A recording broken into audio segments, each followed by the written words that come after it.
Hello and welcome to another edition of Sit Down with the Director. I'm Robin Phillips and we are here again today with our Director of Schools, Bobby Cox. Bobby. Hello. How are you? I'm great. How are you? I'm great. And we are here today toward the end of school. We have gotten through testing and we're in the last month. Now that testing's over, we're having some more things in the schools going on. But we have some important dates to remember and some things that you wanted to share with us about the end of school. Right. So could you share those? Yeah, it's always a busy time. It seems like, starting up and getting ready for school in the summer is, very, very busy, especially in the central office and administration, but and teachers as well, getting ready for classrooms and things of that type. But it always is a very hectic time at the end of the year trying to test with the state testing. I know we're going to talk about that a little bit later, but getting all of that completed and end of year activities in schools and graduations. We've just completed our kindergarten and pre-K screening about 3 weeks ago to prepare for the coming year. So had a whole new group of students testing and getting ready to come to school, and very exciting to see those young boys and girls getting ready to come to school for the first time, and parents trying to console them. They're just a little bit difficult to turn loose, and we try to console them. But then we also have those who are graduating on the 25th of May, so want to make sure and invite everybody out to Nunley Stadium. Hopefully the weather will be good and have a good graduation. And while we hate to see seniors leave us and turn the next page in their book of life, we also welcome another group in. So this month we have our kindergarten meeting, pre-kindergarten meeting, I guess, for parents to kind of introduce them to what kindergarten's all about, and hopefully welcome them into the school system. So we want to invite everybody to that. I think that's on the 10th of May, and we'll be getting flyers out to parents and information out in the public for that, and it'll be at the high school, and I believe it's 5:30 to 6:30. But that'll be a good time to make sure that you're ready for summer and doing things in the summer to prepare your kindergartner for school. So busy time. So, and we do have we have that meeting, and we have graduation. We also have some, I'm sure, 8th grade graduations. They will need to contact their schools about those, because each school's in charge of that event. Right. And kindergarten graduations as well. Right. And then they'll be able to pick up their report cards on that last abbreviated day. Right. And get their assignment for next year.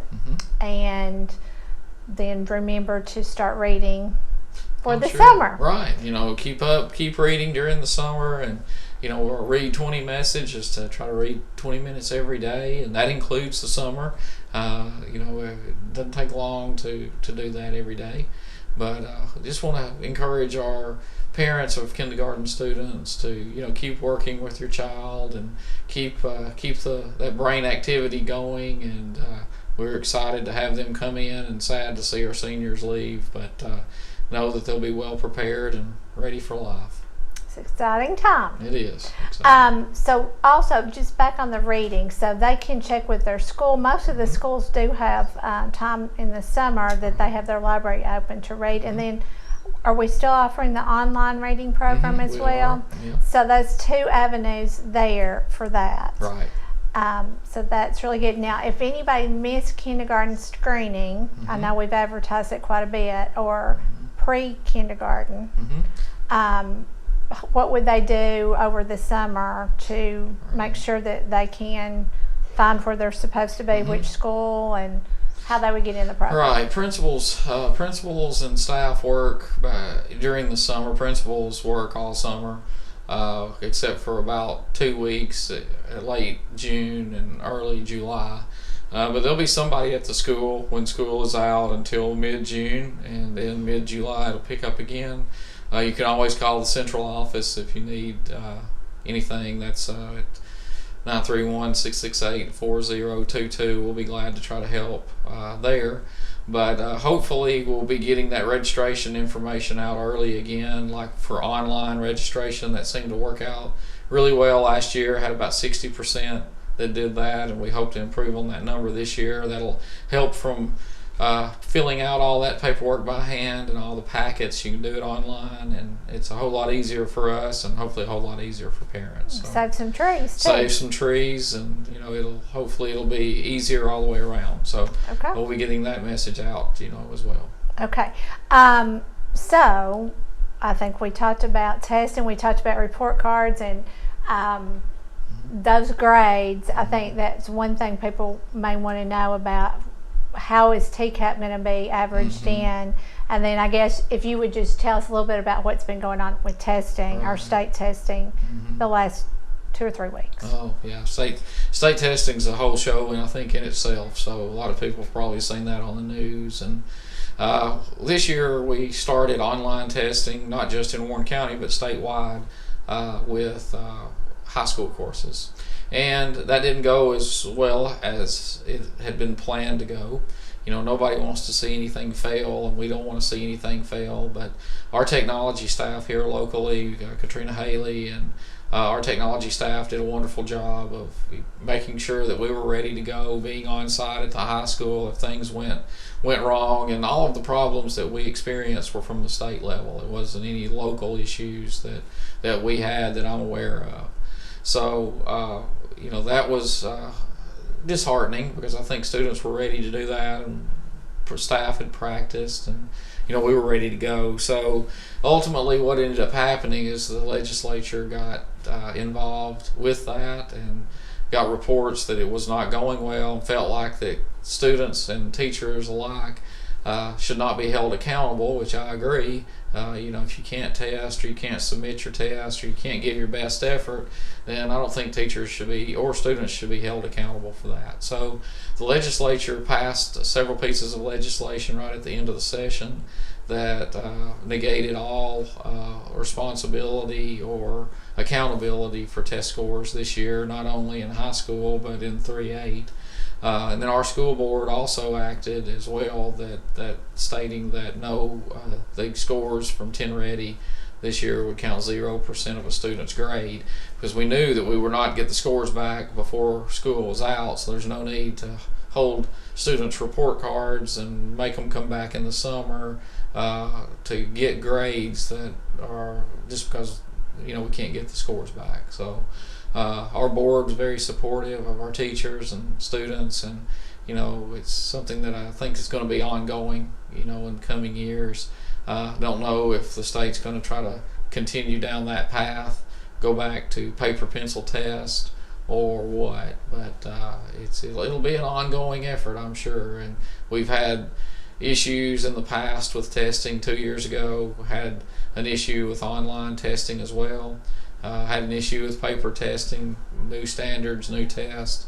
So it's over the past at least 4 years we've had a lot of trouble getting data and a lot of trouble testing. So maybe it'll get worked out in the future. And some of the things I think that happened with technology at the high school level, at least, is some people maybe the computer would go off in the middle of their test, and things where even if they finished, there wasn't any guarantee that it was going to be really accurate. Yeah, and they couldn't submit it. And, the little wheel would just spin, and you could never submit your test, or it would freeze up or knock you off, and then you have to get back in. And, even I don't think any of this happened here, but I've talked to other districts who, they were taking the wrong grade level test because that's the test that was given to them. So it's just a lot of issues that were not really a good situation for students or teachers, and no one needs to be held accountable for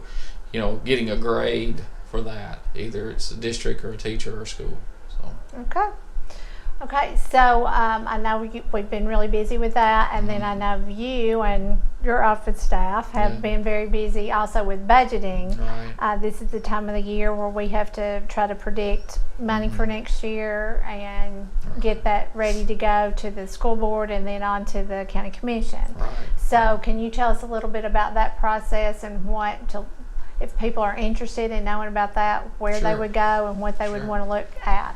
Sure, the budget's always, something that's, I don't know if it's contentious, but everybody's, wanting to see, are we going to ask for a property tax increase? Are we not going to ask for that? What's our budget been like in the past? And we're pretty open about that. And what we need to operate the school system, try to give pay raises and, keep up with insurance and cost of living and things of that type. So we were down last year. We were up 109 students. So we get funded on per pupil our ADM, which is average daily membership, or the number of students that we have enrolled. It's on a percentage basis, and we get funds from the BEP, which is Basic Education Program from the state. But that's not 100%. That's 70% of our funding, and then the local has their own portion that they're required to give, which is called maintenance of effort. So that makes up our funding for the school system. So when you put our $50 million budget from general purpose school funds and cafeteria funds and federal funds together, out of an $80 million budget that the county has, $65 million of that is the school system. So, obviously we're the largest employer. We serve, 2 and almost 3 meals a day and educate 6,400 students every day. So operating expense with buildings and things of that type are always on the rise. So, what we're trying to do this year, we were up 109 students last year, but we lost 123 students this year.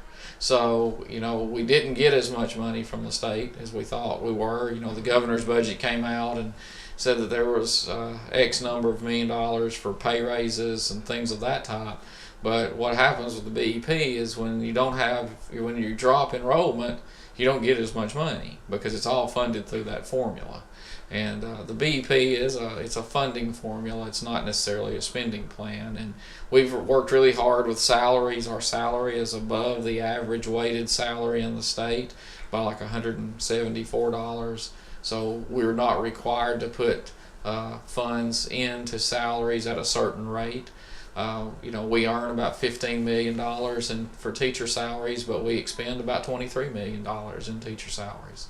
So we pay about $5,000 above the state minimum for a beginning teacher, and from low end to high end, we're about $3,000 or $4,000 above what the state minimum is. So it costs us a little bit more money. So about $7 million above the BEP is what we end up paying, and that's not counting benefits or classroom supplies and things of that type. So, our budget is open. We've actually put on our website at warrenschools.com, if you go to board and scroll down, there'll be a salaries and budget page there where you can see our salary schedule, you can see our last year's budget, you can see information about our reserves and things of that type that we budget and how we have to budget that, and account numbers of where teachers are paid. And as we go through the budget process this year for 18-19, we'll be putting information up, and it's it's public record, and we want to be open about that. But every year our budget is has to be approved by the State Department of Education. It has to be approved by the county commission. It's audited every year by the comptroller's office. So that we have numerous areas of oversight. Even last year when we worked on fixing our salary schedule, we had the TEA come in and ask some questions about our salary schedule, and they approved it.